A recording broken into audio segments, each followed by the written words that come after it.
Nobody can hold anyone accountable.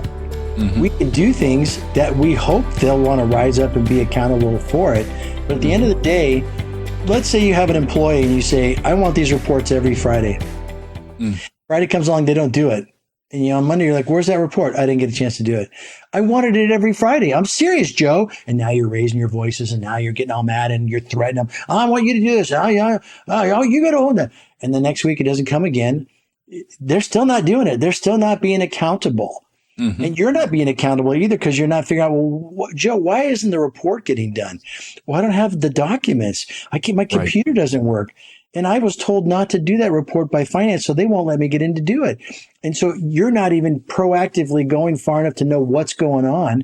You would love that they would do that, but since they're not, how you as a leader move them to a point of getting things done. That's you being truly accountable in that moment. So let's say you're done with it, just sick of it, you fire Joe.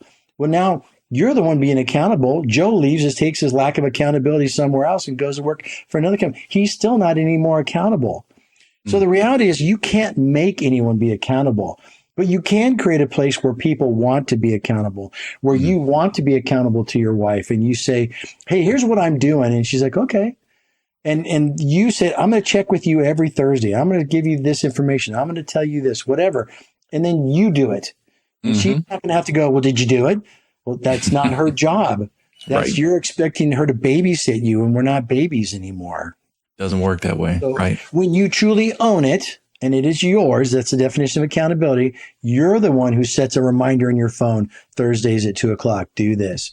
Every week, do that. Whatever the thing is that you're going to own, you really, truly need to own it because nobody can hold you accountable. Right. And it's my responsibility to ask her things, ask her questions.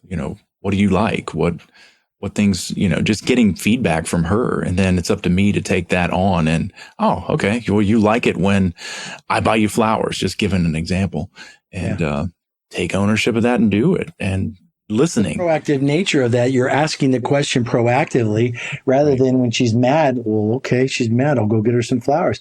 No, it's too late. I'm already mad. Right. So if I'm proactive and I understand there are things that Kathy wants more than anything. She wants, this is ridiculous. She wants time with me. I mean, why would she want to hang out with me? I got nothing.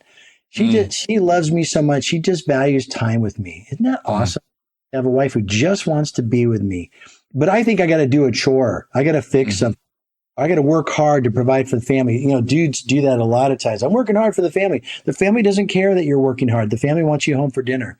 The family wants to know that you were at the baseball game. The family wants you to come home and not be a jerk because you're so stressed out because of work that they can't even turn the channel without you losing your mind.